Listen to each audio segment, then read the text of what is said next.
के रस के बीच सुनावत है।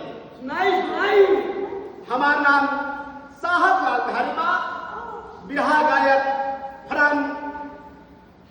फराम वही से यहाँ से सभा वाला गाना बाबू हो। बिरहा हमी एगो लड़का का शादी होता तो कर माई बाबू कहा कि उनकी शादी कर देती बच्ची, तू खुशी से रहे।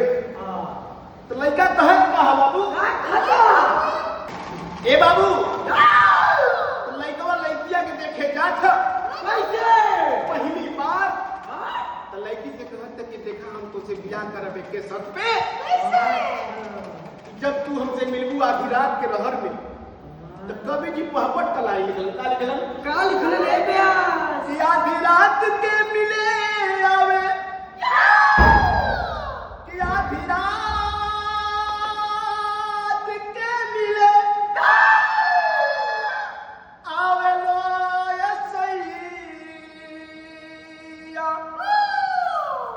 कि जय हमारे ला तब कमरिए दुखाला, कि जय हमारे ला कमरिए दुखाला, या जय हमारे ला कमरिए दुखाला।